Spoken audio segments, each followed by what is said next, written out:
Messieurs, dames, Tango Koki.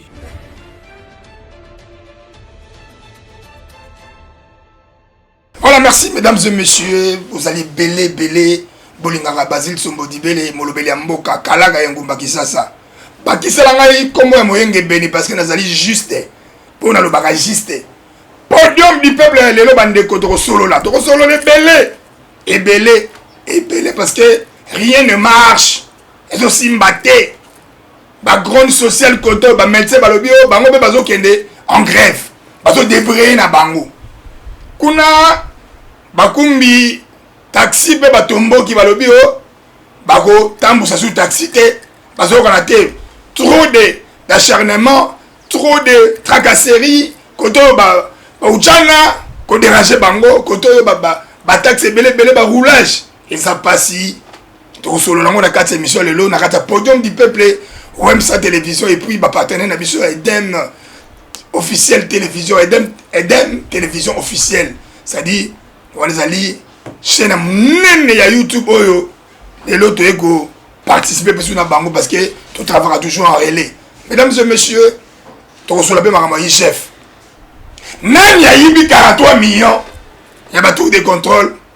Pour les gens à go pass, pour le bain tout de contrôle dans l'académie, tout de contrôle moderne. Mais si les lots, tu reçois le bon qui est wapi. Et ça passe. Mesdames et messieurs, je l'honneur. Ya Wembelabino moko ya balobeli. Otobenga bango ba chien de garde de la démocratie. C'est-à-dire moto ya population.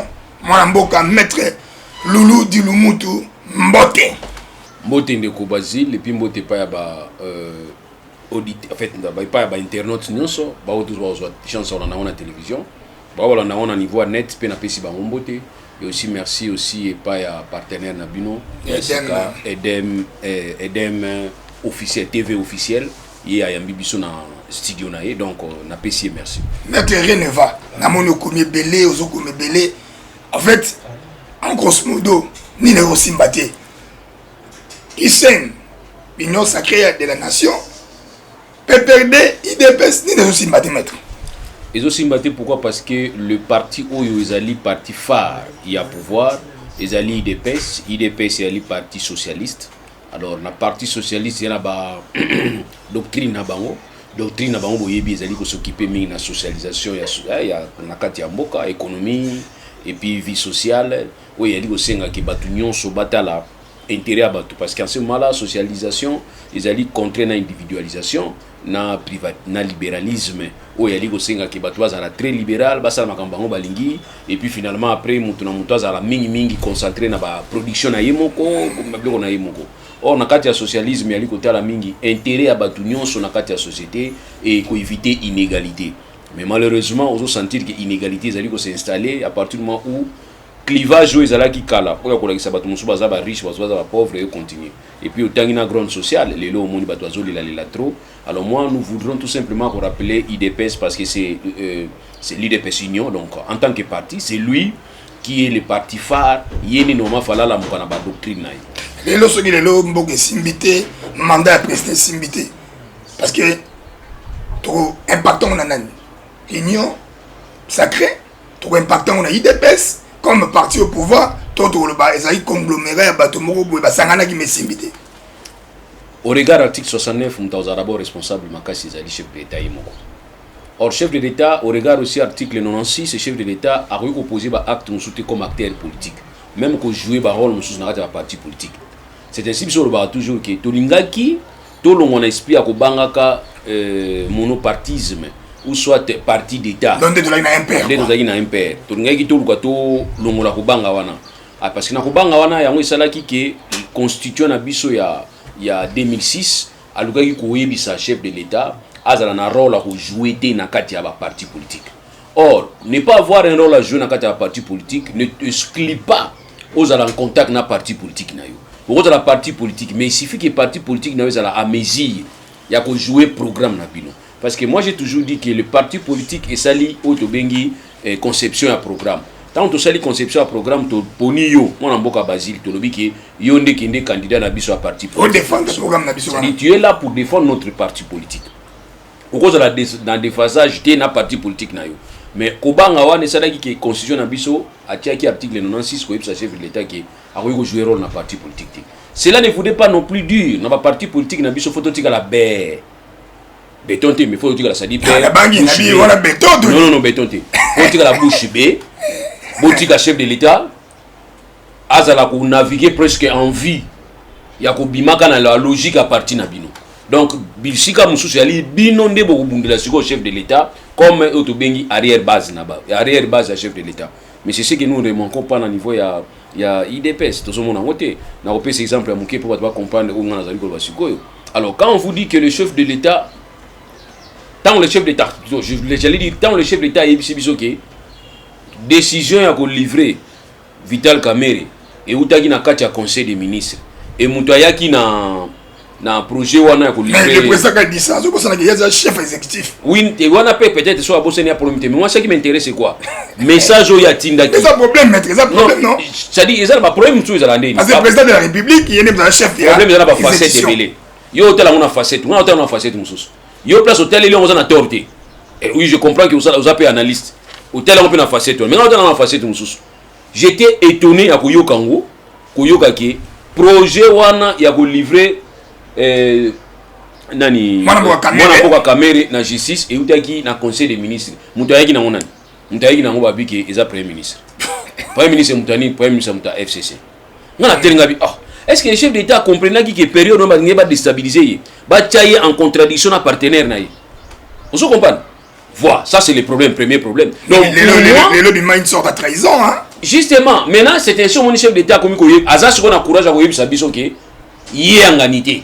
C'est-à-dire si je comprends bien le chef d'état yanganité Vital Kamerhe moi na malamu aza intègre et puis Congo ils en a besoin na yanganité na conseil des ministres mutayaki na boulou wana za donc tout le bani les annoncer une bonne logique et à sortir wana Vital Kamerhe non wana ngana ko na facette wana te ngana za na facette na zolo belayo tu vois pas de mami on est politique to non facette au zolo belayo facette au zolo belayo wana ils ont un problème parce que ils ont tani beko ça parce que quand on la siko facette au mususu oya ko baki non on ne peut pas me mettre en conflit yo nanga en partir du moment où yo osa beaucoup pour moi souda moni mutauti libanda ko changa na conflit il faut na réfléchir est-ce que naza prendre côté en conflit na Basile yango na moni na côté mususu na réseaux sociaux na zo zaki non ne faut pas ko zana na problème na muto ayebi ba moins de faiblesse na yo kolingati oso comprendre ngai yo yebi nga bien to koli na yo bisika moko oyebi makasi na ngo yebi faiblesse na nga na ko na problème na yo on met dans sens parce que yo ba secret na ngebele c'est comme na lobaki Samson mwana mboka mokonza mboka lobaki ke ezali justice Samson nango lobaki yango pourquoi c'est parce que ba adversaire ya chef de l'état na ba adversaire ya Vital Kamerhe ba yeba ke chef de l'état akangami na maloba na ye état de droit mais là il faut ko piéger ina maloba na ye mais yemo ko peta ngo kuka procès mwana mboka Vital Kamerhe lobaki ke bazo viser c'était des messages ngana comprendre ba message wana je prends l'exemple ya Hérode soki Hérode soki nani mona na ya bini esili mama alobi ke senga mutu a Jean-Baptiste est-ce que va lire mutu a mutu donc c'est ça c'était ça le problème il faut comprendre que mutu a biso na bato ba biso na piège moi to landa bango ezati parce que si nous avons compris que FCC a dérangé qui cache na FCC alliance na bango wana c'est que dès le départ intention ko nuire bango ezalaki déjà dès le départ. Alors c'est ainsi tout ce lobby que c'était quoi? C'était une façon de envoyer les chefs d'État en erreur. Parce que ça dit ce chef d'État a boyi au livret Vital Kamerhe bango ganga ke état de droit le bagay za le. Mais dans tous en actualité parce que tout channel moi brun premier mot repo tous en actualité les lots transport et zaté. Congo la kotambo na makolo. Une fois de plus les background social s'est installé.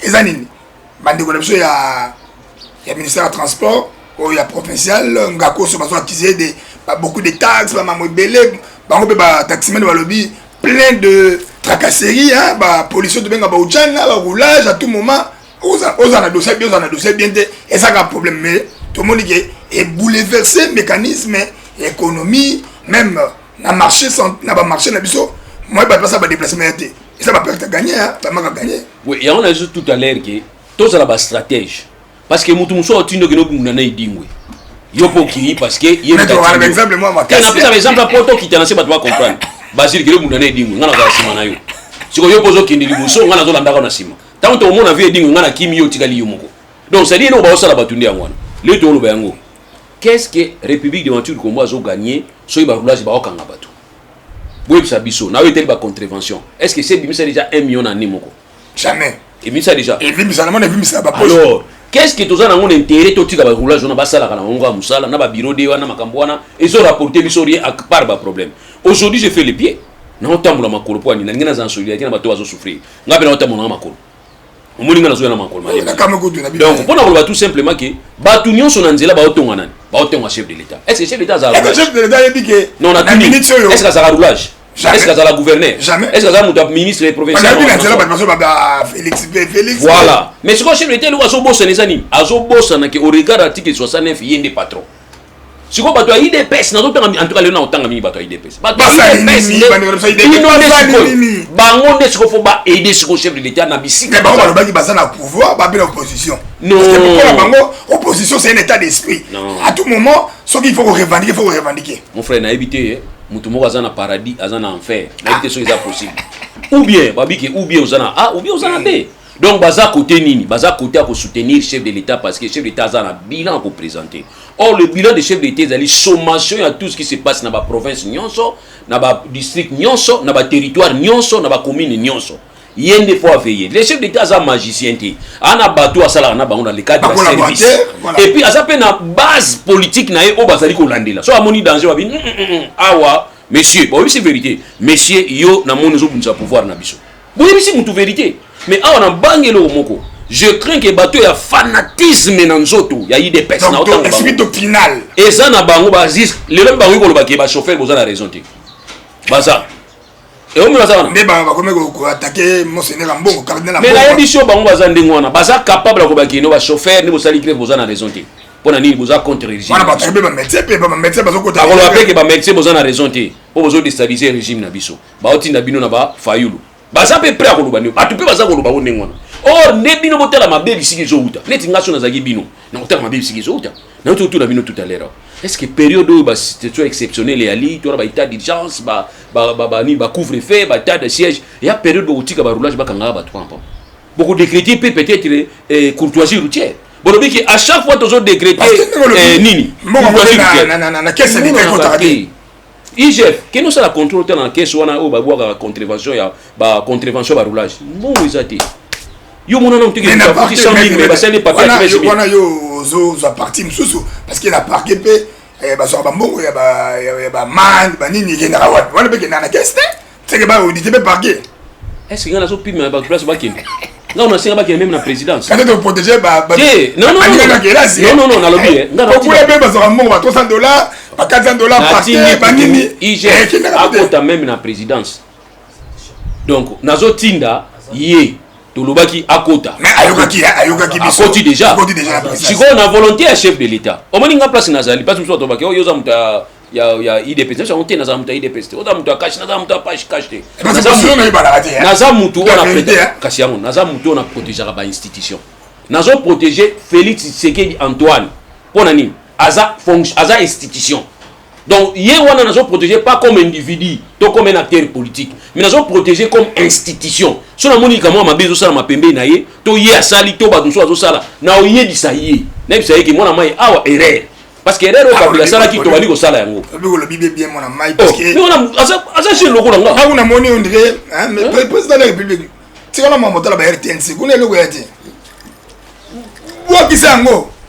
Teresenga na komo na yebi ke ba collaborateur ba tshela ko teresenga sanzola e amen na ba teresenga do tala ba flair ba nini te tala ka ba émission le ko la podium du peuple réalité en mboka ba émission to sala na Eden production télévision officielle tala ngo ba réalité parce que monsieur maître Loulou du Limou dans sa communicateur extérieur na peine intérêt na la vérité to parfait ça parfait na lobila yo ne po comprendre que mandat ya yo bazo distraire yo na mandat na yo batu balingi babundisa yo na kati na lobaki ke le nini animal o eliaka mbuma lidé ezaka na kati ezolia na kati bazo na transport alors ndi bazo lia na kati wana mabezo bimasiko lokola ya yo nzoka bango ne baosala una nko tu comprendre et tu comprendre mais tu on a ma transport parce que na mona ko c'est qui ba blague mais si tu ça l'émission tout ça sous presse de na jargon na biso bato ba kotamona nzela makolo soko bato ba kolonga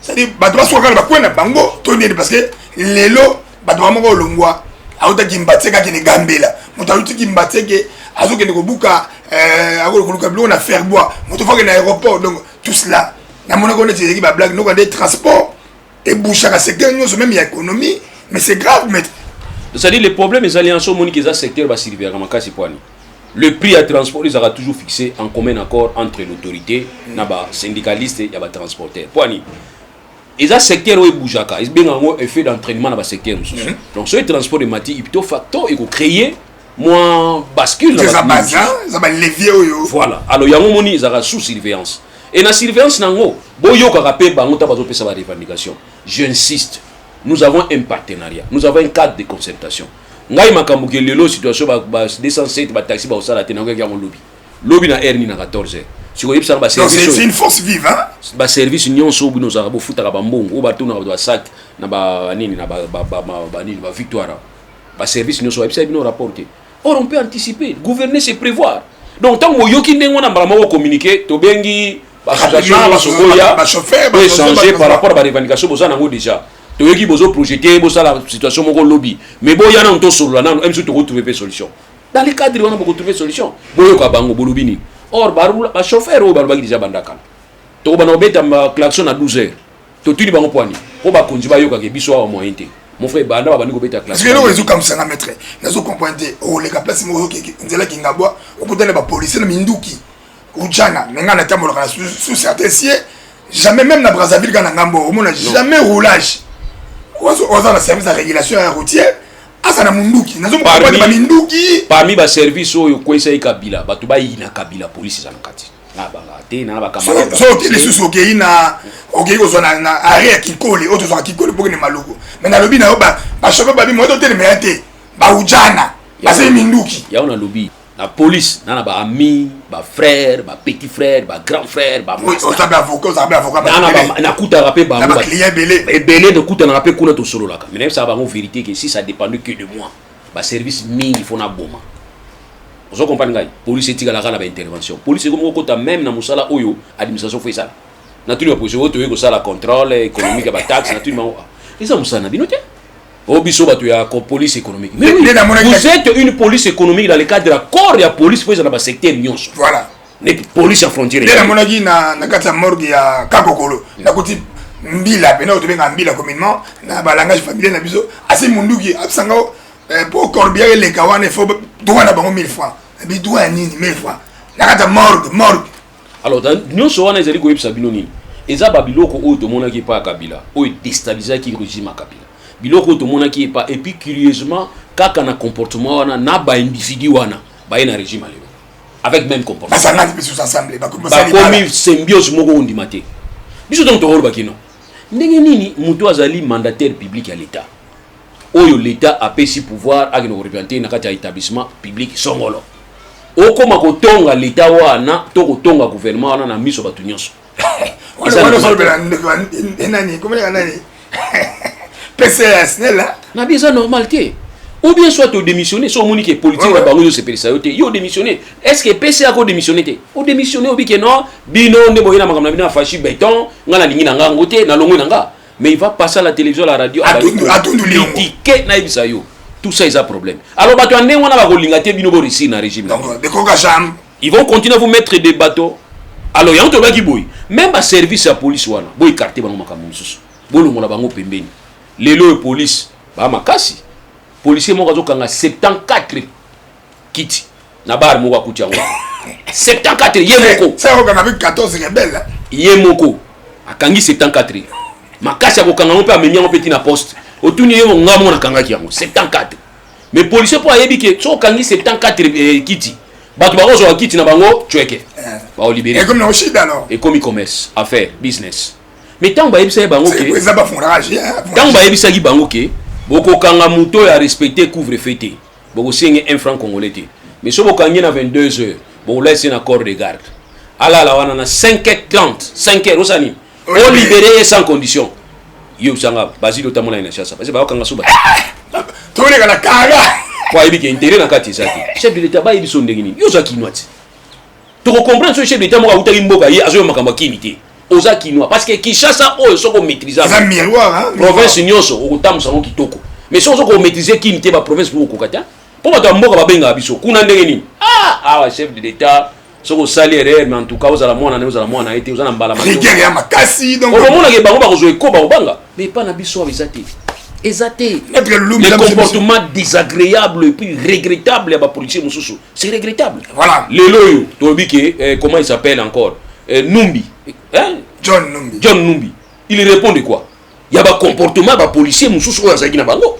il répond de ça parce qu'il y a certaines situations Numbi asala kité il y a certaines situations les gens mais on a le bali solo bana wana benga simba soki simba j'ai eu un problème avec ba policier simba wana Numbi ba ofana na côté soki Iveko soki côté ya nini na Kingabwa je suis allé parce que bakangaki yoka muyibi ayibi pa ya ndeko nanga biloko muyibi anazo lekango liboso ba policier wana oya simba wana bakangi muyibi wana na biloko bakotisi yango muyibi moko amoni ke bazo perdre muyibi ana kimimba yoka muyibi kimimba ya ofunda o bakangi biloko na bino kuna bozo luka kuna to yebi ke yepaza muyibi to landi kuna to komi na porte yabiki awa bakota kati na bimisi carte na ngai babi biso to awa to yekela ka mtu mibale to yekela ka Joseph Kabila na Numbi donc yaki ba service mo la police bagine ba spino boye ba sangi na lelo ezate ti lelo ba côté muso ezali ba comportement ti lelo côté muso ezali mon frère na on rappelle général moi na bar na mimosa bar na ba kota kate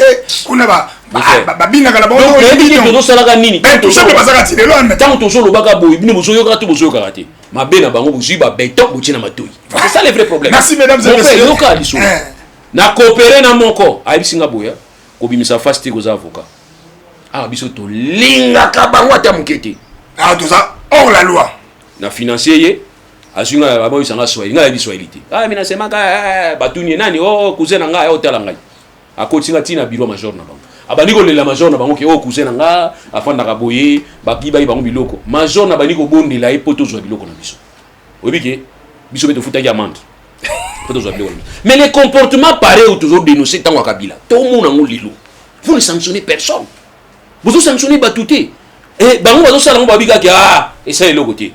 Pourquoi? Parce que vous avez pris le béton, vous allez mis dans les oreilles. Il y a un truc qui boyoka biso tozo ibisabino. Nous avons un souci. Souci la biso yani Congo ebunga. Nous ça la bien. Ce qui muto bonsango ezali Félix Antoine Tshisekedi. Tant mieux.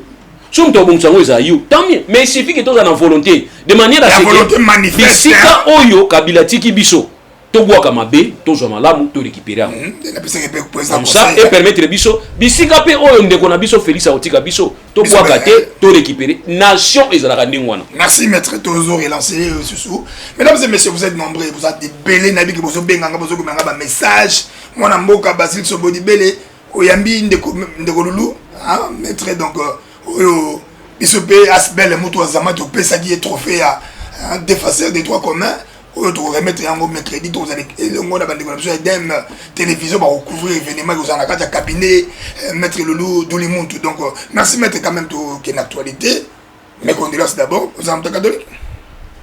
Donc, nous sommes catholiques, mais nous sommes battus. Aujourd'hui, nous sommes pour la Meliwa, vie Moussengo. Et mais vie Moussengo, c'est sans frontières, non? Vie sans frontières, c'est-à-dire dans l'église, c'est un battu. Les Véwana Zali référence, c'est une personnalité. Donc au Tchaïka na côté catholique, tu bateau catholique na ici bino ka bino ko félité. Donc faut to pesa na ba mes condoléances. Mes condoléances. To pesa na yango. Boka na bino to ko félité. Biso nyonso to ko félité. Mais ba médiocre ba dégager ka te baza to basade. Non, eza banti valeur. Faudrait pas que muto kanisa ke so ba bengi yo médiocre, bazo benga yo muto médiocre. Muto za na valeur na ye. Muto babi que la vie humaine est sacrée. Mais et là on dit il y a le monde qui na kati na bateau. Ezali ndé la médiocrité. Et ces anti-valeurs, ils ont été propres à groupe moko. Anti-valeurs, ils ont été propres. Même si les autres ont été anti-valeurs. Ils ont été la verbiage, ils ont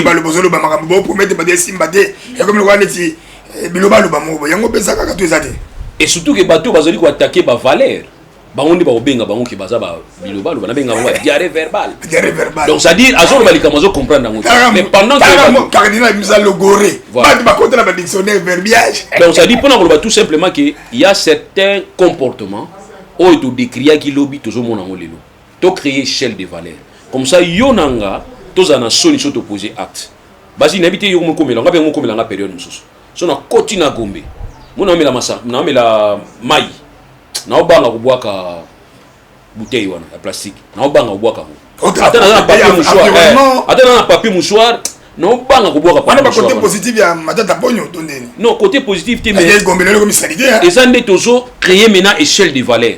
Pona webisa mutuki au lieu na kati ya mutuka na yo, bomba na kati ya mutuka na yo, luka poubelle. Et puis bino bozo gérer ba poubelle wana, bolongola ka ba poubelle wana soki tondi. Vous comprenez? Comme ça tu as un cycle moko on dit ya biso tozo respecter devoir na biso, bino bozo apé wa bino devoir.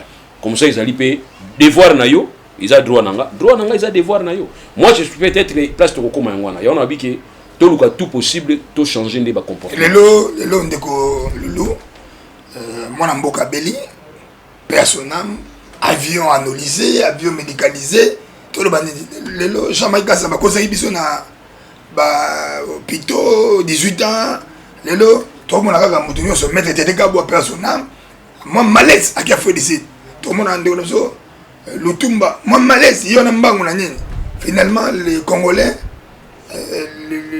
le baka mutu a beli sigol ba kufi mais soki maladie mo au moins une semaine il faut que de libanda ça veut dire sur le plan sanitaire, sur le plan il y a des soins médicaux, il n'y a pas des hôpitaux sérieux. Bon, moi, par contre, je n'ai pas sa histoire. Dans l'Afrique du Sud, je suis un médecin. Je suis un solo que a traité en Afrique du Sud, a traité en Kinshasa. A kutana kina mutune moka maladi bana mbongo ibele. A traité qui a komele ba kisi moka mike na ba pharmacie za kanango. Abise ke mela kisi oyo. Dans 2 semaines, na vous allez absent. Mais là qui sont dans 2 semaines, ceux qui changent mais ça ceux qui n'aient pas comme qui sont sous. Mais là qui sont. Atike linde moi. Le monsieur est parti. Bango famille va moni babi une semaine abina. Biso linga ki ditiko tak. Papa. Ah to linga ki traitement ditiko tak guérison sur place. Traitement latent. To lingi o ya Yesu. Les prends ton lit et marche. Prends ton lit et marche. Biso yango to lingi. Basali mbongo cotisation à l'État Afrique du Sud. Ba comme en Afrique du Sud. Ba koti na réception ba futi ba facture nyonso isili ba bike boko ta na salle wana docteur wa yamba bino za na kati ba koti na kati ba koti docteur atata bango ye ba kuti kuna akamwa bi oh pour ça ni koto wono to ye na Afrique du Sud mais kasi malade ngam na traiter yango te moni kisi na komela bino yango kaka wo continuer na onu comme ça na besoin faire en Afrique du Sud mais là ka kisi wana comme ça to ta dans une semaine et pesa nini na peur il y a un problème psychologique le médecin qui toujours na bango to pesa bango confiance. Congo ezandi ngazo kamote architecte ba sisi na IBTPA bazora misala te ba moteka ba crédit na ba victoire na ba mais bozo so français bo pesi bango zando munene ba réhabiliter soki réhabiliter ba bomisa zando ba jerita se bazali ba donc nga nazo kamona nga elokoti nazo kamona bo pesa ba libanais ba marché ba indien et quand même na football bo monaki na football na Burkina Faso bozi ba professionnel match asuka tozuka ba loko na biso allez mama le kuluwe. Vous comprenez que biso tu as un problème moko ya ça bien un complexe. Vous comprenez? Infériorité. Et ça complexe. Tout ça a personnalité. Tout ça il faut créer culture na biso. Donc pendant que nous sommes enviés de l'extérieur, mais nous envions les autres. C'est ça le problème toi nango. Je viens de te dire l'histoire il y a Afrique du Sud. Donc ça dit type on a kene en Afrique du Sud ko traitement. Mais médecin a traité en RDC, yende médecin do traiter en Afrique du Sud.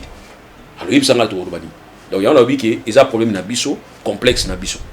Voilà. Ce que papa Kundendeni ni mon amboka cardinal atiki quand même ba valeur révélée azaki rassembleur azali motaba nyonso ba Kundendeni na ba oli ba pousser les alandeni parce que na yebi ke pas négocier na des autres tende kota mama chako kota bandi comme sous ezaka des autres wana quand même ça une mais des autres ba doyaka na bango ba politicien alinga s'afficher ngana tiaki mbongo kingandi ya omoni Mandela tango ayaki abisi bango kinanina bakunda na intimité familiale. Voilà, na conseiller la famille à Moussengo, beaucoup d'avions dans intimité familiale. Pour ça, ba cérémonie. Moi, c'est ce que je vous demande. Parce que à la moutouni tia batunios. Nenga za la moutuya batwa FCC. Aza mouto batwa IDPS, a mouto batwa Palou, a mouto batwa Lamuka, a mouto ensemble. Tout le monde mouto a lobeli ma base. Oui, mingi so mouto kufi to ba malam. Mais na vie wana point exacté. Oya ko côté la poba yefena za mouto mabe exacté. Alors comme les athées, tout le monde a quoi s'afficher. Non, c'est un symbole alors. Au moment où tout ça on lila, tout biboaka, tout ça on va que ouais le makasi, tout kundaye ensemble. Au moment où tu vas on dit. Il va ça me moi qui est là-dedans. Bandeko, vous qui conseille. Donc la petite famille Kani qui nous sommes mes condoléances, famille et l'église les condoléances, famille congolaise mobimba oyo ba se retrouvaka na ba conseil ya papa na biso son éminence le cardinal Mosengo Passigna na PCP odika za pena ba nevene na braza vieux na zavia Christelle excellence Christelle et puis bino bozo monika mutu ya batu asa mutu ya batu te mutu ya batu ikia Claudia Sassou asa mutu ya batu nyonso père wana bozo mona wana père wana et batu ya ba histoire tena même président oya président Sassou père wana bozo mona papa wa kufi wa tiki biso yenda salaki ki lelo to panzana tena o wabenga balkanisation na conférence nationale souveraine parce que ko panzana na biso mkomo ita elingo bandande bisika wana période de déballage via Talia na ngazo responsabilité oté via beta tour na Vatican a beta tour na Vatican prière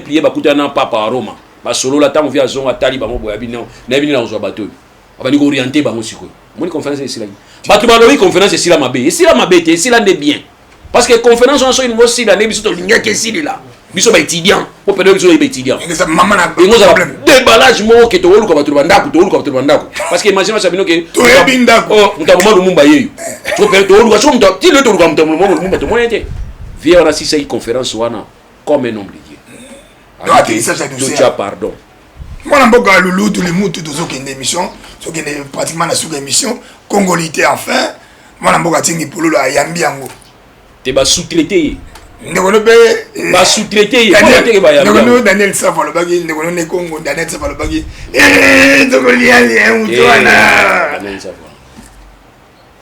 bon ba sous-traiter quand même il y a une sous-traitance à partir du bâton normalement pour moi si ça dépendait que de moi Noël Tchani devrait seulement à confier ébauche et pas à Tingi comme ça il a se retirer à s'effacer parce que Tchani a un titre officiel en Boga cause à l'ancien président ancien président Ozoate ils a titre il y a des mois la mort Ozoate na classe bon diplôme ni to pesa Ozoate donc Ozoate même diplôme mérite biso Ozoate mais à ça dit moins personnalité qui peut réfléchir mais obiso lingaki mingi na mbongo po abaraza soki boursier azazo muta banque boursier azoki boursier mais yemo bane baba américain il paraît bon ndeto yoka ngana za na ba précision te mais il semble-t-il azoki bourse or na bourse na ye tozali ko zela na domaine na ye à côté na droit civil avec une spécialisé dans droit civil mais ça peut interdit c'est spécialisé non c'est interdit alors tant si ça qui ko sala ngo fala confiance mais pas ne viera mbot ton a viera mboza vie moko mystique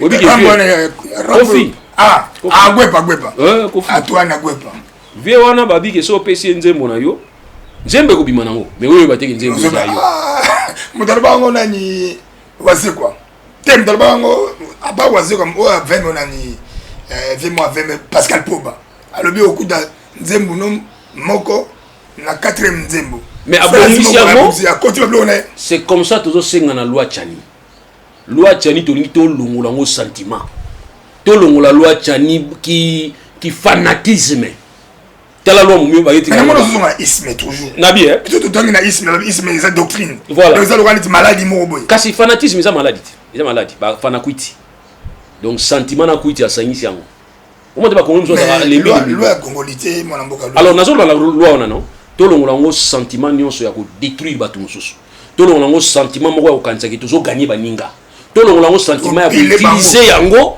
comme arme contre l'adversaire na biso mais tozo ngo une loi dans son objectivité pour répondre na besoin moko wana c'était le moment la loi wana mais là j'arrive alors le moment sera quand le moment ekozala soki moto azo présenter yango azo tia sentiment na katité et puis soki moto yango pe azali pe problématique te to azali na ba problème na bato ya inutilité nous étions les premiers à dire que Tchani devrait réfléchir comme un scientifique et puis botika ya réfléchir parce que moto na opinion na ye mais nous étions aussi parmi les gens qui ont dit que il est allé très bas ya ko na ko traiter neti muyambo o mutu na yo wana na moni za congolais to bialo mona maya bini est-ce que vous comprenez non bimsele ba Congo bana ba face ba non est-ce que vous comprenez ba Rwandais alobi yé mutu alobi tangu na yo ka aloba ki ko muyambo azolobelanga pona droit loi na ngai nazolinga osala mais sa tête là ne me paraît pas comme un Congolais abiki abimi mona maya bimi donc c'est-à-dire à côté na subjectivité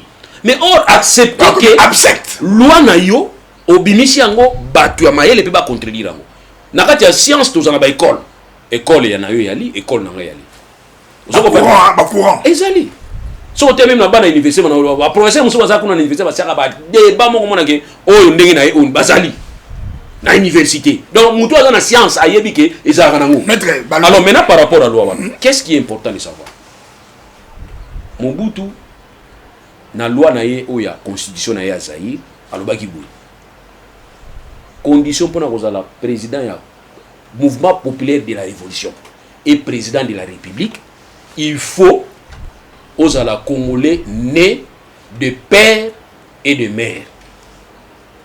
Est-ce que vous comprenez? Maintenant, la loi où il y a biso une loi organique où il y a parler de la nationalité na biso, ils sont très sévère et bloqué qui a tel enseigne que na avant 2020, avant 2003, batu basimi minduki ba rebelle babani kokota d'abord na revendication bango besoin nationalité to bisi bango kité na minduki té so bolingi boyela na système ya minduki et simbate baba na système collectif to lingi nationalité collective de to kokota la rande bo boa la biso nationalité période Mobutu a télémelaki on ndenge na yeti le kaki Mobutu a longwe ba juste ko élément na bazongi siango tant bazongi élément wana bazongi siango mena cadre ya minduki babeti masasi babomi batu et sili il faut donc qu'il y ait un dialogue intercongolais wapi na Sud-Afrique et pas vieux Mandela wana 2003 bato e babundaki bitumba na ba sous-traitant parce qu'il y a des sous-traitants belligérants wana ba protagonistes nyonso wana oh bazo soutenir na Rwanda oh bazo soutenir na Burundi oh bazo soutenir na Uganda ba ko bunda awa ba même ko bunda même na kati ya mboka na biso armée ougandaise na rwandaise ba bundi na kati ya Kisangani souci na bango ela nini batika vide comme ça moto na bango nyonso bakota na bango babimaka na bango viser na bango ezaki richesse à Congo ça biso tout oyebi yango maintenant on va faire un dialogue intercongolais to comme en Afrique d'ici pour na bango raison oyo bazo bunda eza mingi nini ezali loi oyo to salaka nango ya nationalité eza loi moko eza bien tezo bloquer bango discrimination exclusion vous comprenez maintenant ba komo zo auto benga ba résolution parmi ba résolution bazwaki ils ont quand même bloqué à ce que unicité ezala et puis exclusivité tikala c'est-à-dire une nationalité et quand tu prends une autre nationalité on perd au ya Congo wana ba to na biso bazaki na niveau San City ba bunda ki eleki maintenant na bisika o esimbaki te na bisika o nazo bisabino tout à l'heure ezali ya makambo etali makambo ya poste à président de la République qui faut mettre là-bas non pour na bango na poste à président de la République il faut que Congolais à la Congolais d'origine il se limite là-bas loi oyo bango basala ki wana loi 04/026 du 12 novembre 2004 loi wana ezali projection ya dialogue intercongolais crainte o bango bazaki na ngona dialogue intercongolais po bitumbe si la kaka ya zo tumbo kasi minduki to longola minduki ya ka to kopesa yo to zulo solution loi wana ya 2004 ndé zulaki bango les solutions c'est ainsi loi wana 2004 lobi boyo et Congolais d'origine tout citoyen oya botami ne fils que tata na ito maman na yazali Congolais basuki wana tipo wana zali Congolais d'origine. Or qu'est-ce qu'il faudrait faire na loi wana fallait ba loi boye tout citoyen oyo tata na ye to maman na ye to bango mibale baza ba Congolais d'origine mais bango soya kaka tout citoyen oyo tata na ye oh l'un de ses parents ou bien bango mibale moko aza na nationalité congolaise ba bosani ko tia nationalité congolaise d'origine parce que kaka na même loi wana ezali ko expliquer nationalité congolaise d'origine elingi koloba nini kaka na loi wana oya 2004 bato basimbaki minduki bato bamoni yo kobanga isili pona nini to bana kotinda bana na biso ya basi babotaka na ba Congolais awa to botinda ka bana na papa bana biso mibali babotaka na ba Congolais awa comme ça na ba infiltration wana terminé to jongler na suka objectif na bango atteint biso na yo monter ba objectif eza atteint ezate bango ba sepeli masa c'est tiki nanu ko beta to bi masa c'est tiki ko beta to sepeli nzoka bango ba atteindre déjà premier objectif na bango deuxième objectif na bango c'était la constitution.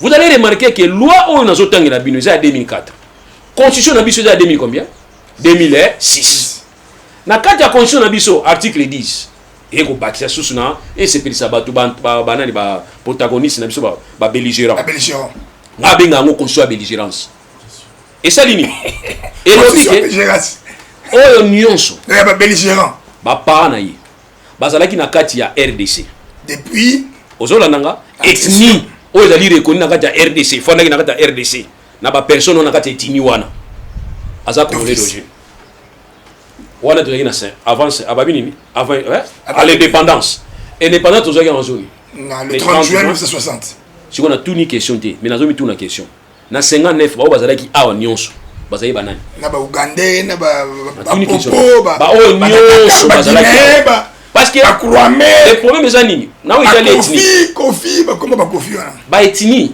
ezalaka constitué na ba famille et ce là nanga ethnie eza défini sociologiquement ethnie ezali groupe ba famille nyonso basangani basali tribu groupe ba tribu nyonso basangani esali ethnie ok mais bino lobi ke ba ethnie efanda na RDC bo répertoria yango soki bo répertoria yango oyo nyonso ethnie neza na kati wana te lelo osima munduki ya buncha Congo ndenge nini totiki na biso yango tobayike tozo se référer plus na dialogue intercongolais oyo epesaki passage to fanda pembeni na ba étranger to solo na biso to solo la kipe maintenant to komi na constitution na biso na article 70 et lobi ke o azali candidat présidentiable il faut azala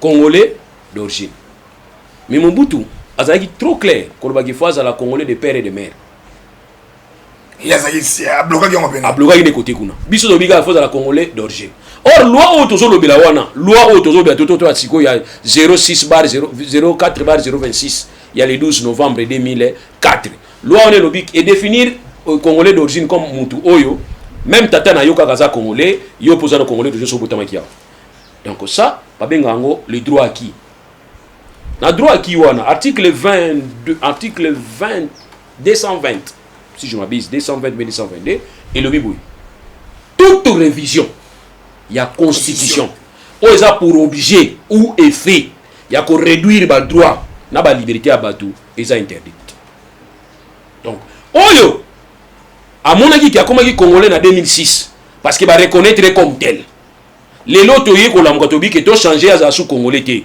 nous risquons de violer l'article 1 or babi ki za ba biloko to ko toucher ça va nous mettre en sacralité verrouillage article 10 et le biboui une loi détermine les conditions et acquisition et perte na recouvrement et nationalité cette loi ezali loi il y a 2004 ou bien une nouvelle loi or il nous faut une nouvelle loi oui, vous avez la même idée, même morale, la constitution de 2006. Alors, on ne peut pas se référer à une loi organique qui vient avant l'adoption de la constitution de donc il nous faut une nouvelle loi. Tingi, honorable. Na mutamaye le po, na ni ne Congo, ne konanga. Tingi. Ça que zo mema za kilo. Mais tozo nous idée yo, so comprendre que nous ben d'abord wana. Et bi mana ona. Sinon to limite aux responsabilités. Balobi biso bomi Congo yo. Balobi banani. Biso ba ne Congo ne to boma Congo. Et pas ya Kasavu. Ola ne ba msuno zo négliger Kasavu. To limite to kuma suku so ba problème. Voilà. To limite to kuma so na problème ke bomoni ba ndeko na bino. To limite. Akumbi charge. Akumbi ku tu oyo meni wana. Eza kilo. Alors ya to lobi boy. Loi organique oyo constitution zo tinda biso ya 2006. Oyo to kosala. Eza loi oyo ya 2004 ou bien il faut une nouvelle loi. C'est ici l'opportunité et pas bah député urgence bon ça là une nouvelle loi ou qu'on modifie la loi 04/026 du 12 novembre 2004 portant relative à la nationalité.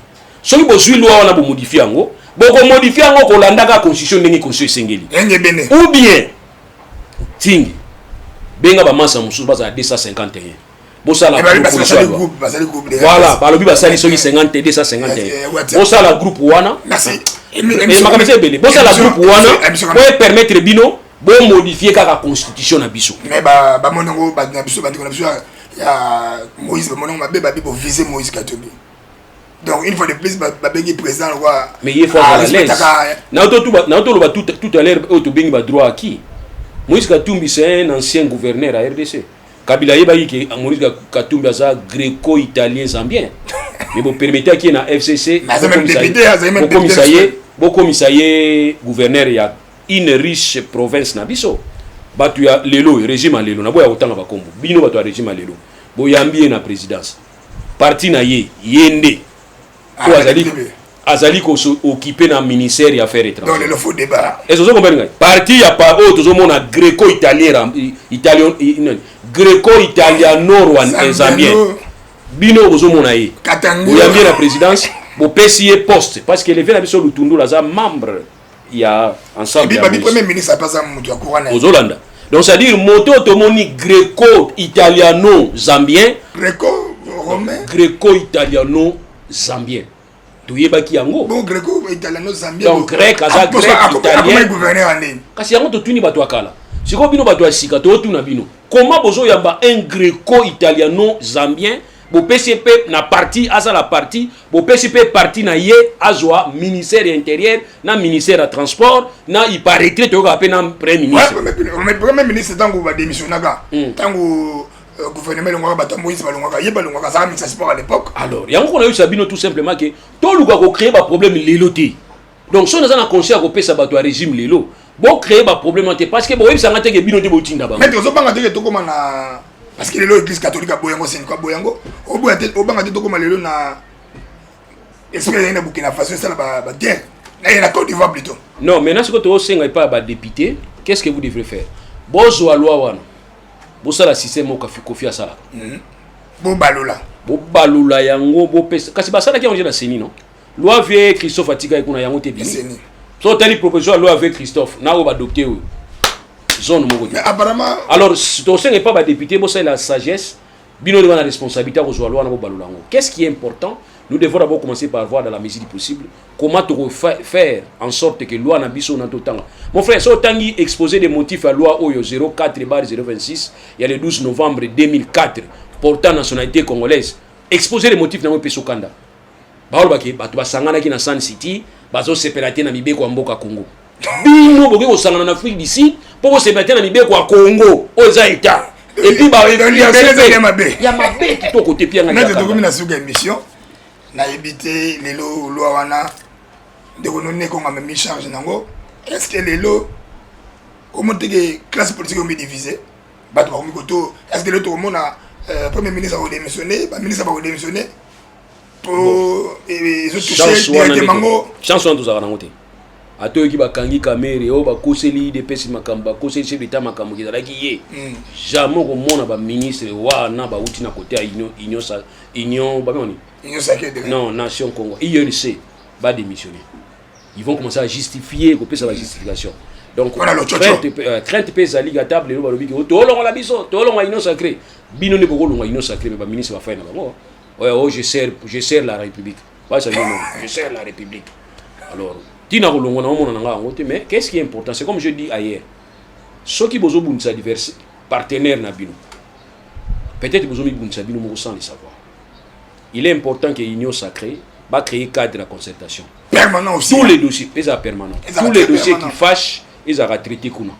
Ça, et vous allez bien. Ce qui est le FCC cache Koyaki, va créer un cadre de concertation. Mais va tindi bateau à moto. Au tindi positif, non positif. Mais toi, sur la au tindi positif à IDPS, au tindi positif à FCC. Maman, tu as commis qu'on a une étincelle. Et Matikura. Mais les lois, ils ont la président de la République, à l'Ifani Kamere, les lois ont expliqué. Un jour, mais je viens de dire. Mais on nommé quand même Maman Nabiso, Pierrette Mbombo. Non parce qu'Aza Bemba. Non parce que Aza Mouta MLC.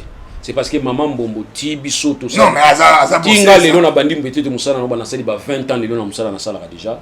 Naibi Maman na zaidi déjà Moutamaï na Katia Oufida. Si. Maman Mbombo, Moutaï était nan.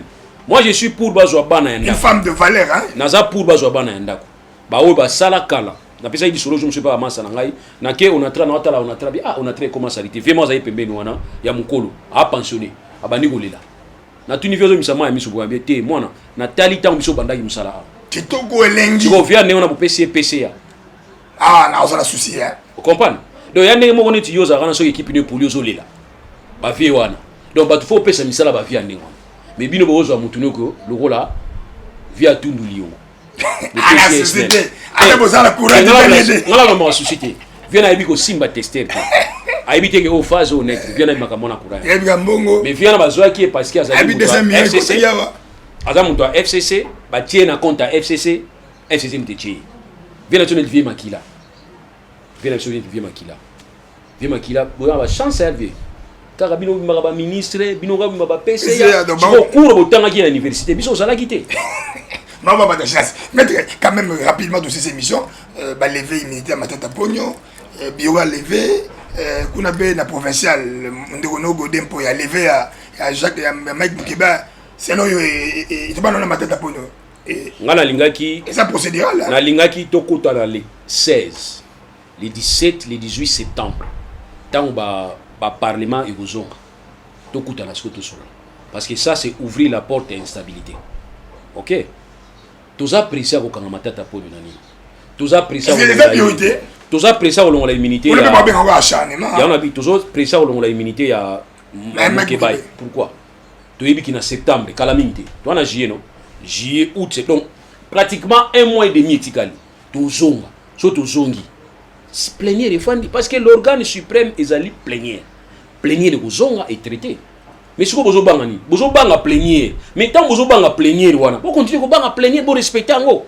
Mais tant que vous avez sima plénière et que plénière est zongi, et bimbo a bureau nous se fait quoi? Bon ça suni. Bon tina ba soda ba panza ba plénière wana. Voilà, pour créer stabilité. Préoccupation majeure il y a constituant na biso sur tel exposé des motifs, il y a constitution na biso. Et lobby il faut tout une gestion harmonieuse, il y a ba institution. Nous devons créer cette gestion harmonieuse. Toko dirigé par défi. Kabila a dirigé par défi. Kabila lelo, akumaka tikala kana mandefu. Oui, ça l'a dit Valère. Hein. Yango ka itikala pana. Pourquoi parce que il voulait diriger par défi. Mais heureusement pe a sauté muto asuka. Pour ça militaire. Atale quand on ligne to kena suicide collectif. Boke de bino moko ngana abi bimi. Lelo aujourd'hui na landi na bato wa gabele là, Kabila zonga. Oh, heureusement. Parce que non, heureusement c'est pas bloqué biso qui deux fois seulement. Mais ceux qui babi Kabila zonga, c'est qui va comprendre que yé fois zonga pour le comportement ya batu to ça na bango lelo. Ya on na lobi que problème nanga izamoko. To kota na ba instabilité té. To za na ba acharnement té. Mais mutu na mutu ko na mabe na ya sala. Merci. Donc, to pesa respect na plénière. Plénière wana. Oyo longola mabunda. Kaka plénière. Ba compliqué ba plénière. Plénière oyo longola mabunda kaka. Et longola nager. Plénière oyo longola ki tingi. Nani vient na biso tingi wa nani vie président ya l'Assemblée provinciale. Roger Tingi ka plénière wana. Donc so ozo saka na ba plénière wana lelo pour ba ki na vacances parlementaires. Ba kwa bozonga na septembre. So ba zonga na septembre ba premier dossier vous avez dossier ba bureau. Merci. Je vous dis la vérité, na limite que ba bureau oyo ezala ya Sénat, ezala ya Parlement, ezala l'Assemblée provinciale ya Kinshasa, il faut résister na session ya septembre décembre.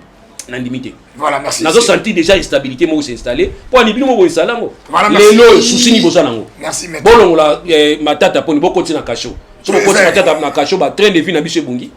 Social la population bungi. Or ba tu bazo dia mo wa. Mettre rapidement prix $10 ça. Au sommet de Django. Ni non. Loso ce madé soso. Soso. Tozolanda ba soso na to kangi bango te. Bazo kima mbango ba soso. Ba soso za soso ngo kangaye. Ko lien na bonani.